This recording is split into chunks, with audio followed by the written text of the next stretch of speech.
If you look at the trajectory of the last 20 months, what is the trajectory? Right after right after October 7th, Gallant, at that point, the defense minister Gallant announced, quote, "We will not admit any food, fuel, water, or electricity into Gaza." Now, it was perfectly obvious to any sane person, and I was on several programs at that time, several web programs. If you don't admit any food, fuel, water, or electricity to a hermetically sealed place, which is what Gaza is, that's a formula for genocide. Now, what happened? They wanted to persist on that path, but there was an international uproar over what Israel was doing in Gaza. And at that point, President Biden and Secretary of State Blinken, because of the international uproar, exerted pressure on Israel to at least relax, if only slightly, those orders: no food, fuel, water, electricity. And it was a very uneven process. Israel would relax a little, then institute it again. Then they got bad publicity in March 2024 with the ICJ, International Court of Justice opinion, saying they had to admit more food into Gaza.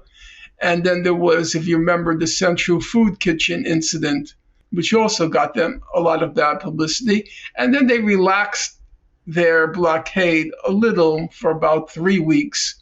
So it was off and on. And to the extent that they relaxed the blockade, it was because of international publicity. There was no question about that.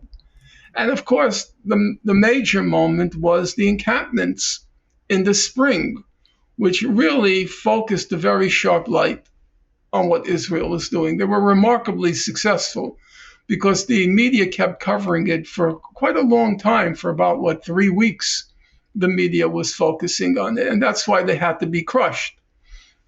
Israel's agents, people like Bill Ackman, they determined that the encampments had to be crushed. Now, once Trump was elected, what happened to the media coverage? It just disappeared. The whole front page of places like the Times became Trump, Trump, Trump, Trump, Trump, Trump.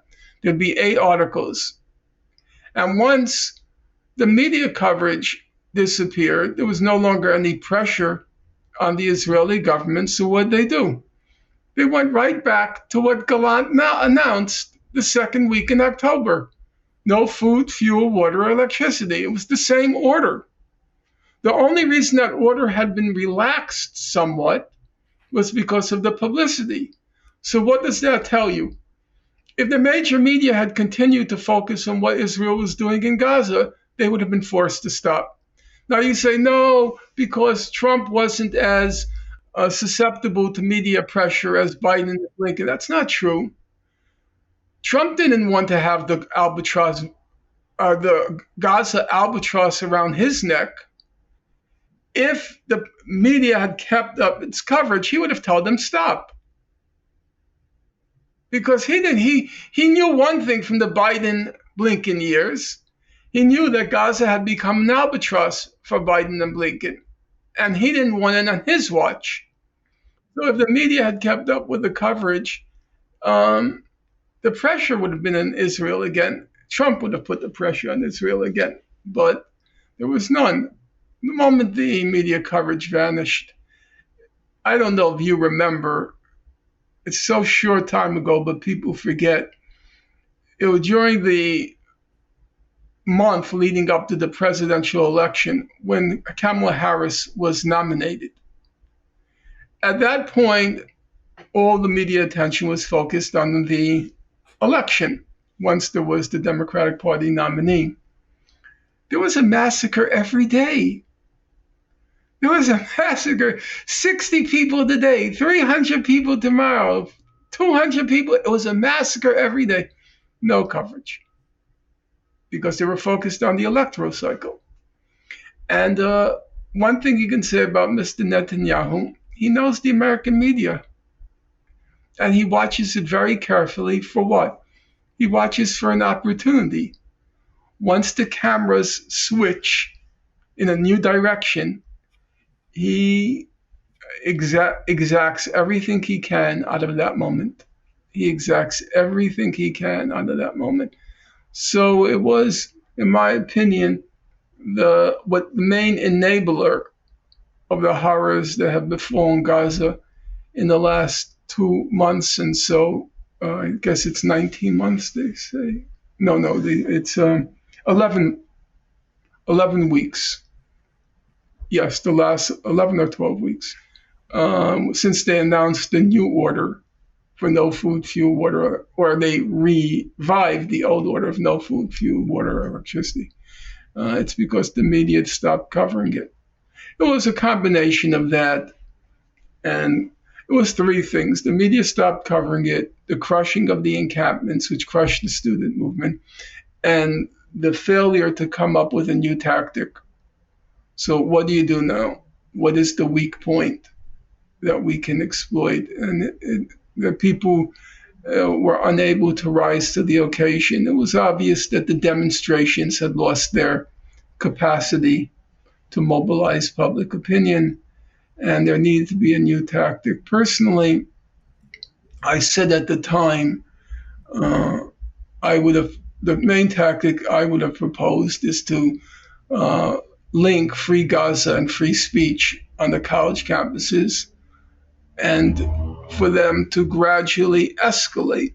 For the students, you start off by wearing a T-shirt that says genocide, just one word, genocide. Will the university officials come down on that? Hard to say. Then you could escalate to genocide, and on the back, Gaza. Will the university officials come down on that? And gradually, Israel is committing genocide in Gaza, Amnesty International, to see how far you can force the issue of free speech in Gaza. The problem was, as far as I could tell, everybody was so scared, on the college campuses. There were very few people who were now ready. It was a risk. We have to be clear about that. If you attended the encampments, I imagine both of you attended some of them. At places like MIT and elsewhere I went, there were overwhelmingly minority students. And a large percentage were foreign students. So it was a risk, the deportation fear, being snatched off the street fear. It was real risks. And one shouldn't diminish that. Look, I don't want to be unfair. I recognize the risks. And I do believe the foreign students should have been allowed to step aside. And those of us who have the protections of being an American citizen, we were responsible to be in the lead. But on the other hand, as I told the students, there was some disagreement because, as you know, they were wearing the masks, the keffiyehs, and covering their faces. Their reason was they were afraid of being doxxed. That was the argument. I said, look, folks, I can get that, but part of being in a cause is accepting the fact of danger and sacrifice. During our civil rights movement, young Black people, 20, 21, they were going into these very remote hamlets in the South where the mayor was in the Ku Klux Klan, the police chief was in the Ku Klux Klan, the judge is in the Ku Klux Klan, and they were knocking on doors asking people to come out to vote, to register to vote. And some of them were killed, obviously. Many of them were killed. Yeah, many, right, I should say. Yeah, many, yeah. I understand their fears, but on the other hand, maybe they should have found the courage. I don't know the answer. I was, I know, I knew the Campments were going to face a very tough time. I knew they were going to face the tough time in the summer after the spring, when they went home and their parents laid down the law. I'm not paying $50,000 in tuition for you at, it's 80, 90,000 at Columbia. I'm not paying 90,000 tuition plus room and board. I'm not paying 90,000 for you to get expelled. So I knew the pressure now from their parents was going to be very tough. And I was skeptical that it would resume, the resistance would resume in September. And it didn't. I know those pressures. I could just imagine my parents, my father, a factory worker, $50,000, $80,000, and you're going to go get arrested or expelled.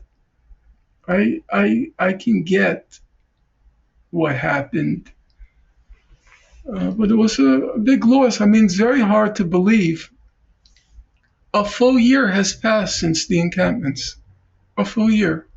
Nothing happened. This whole academic year, completely dead.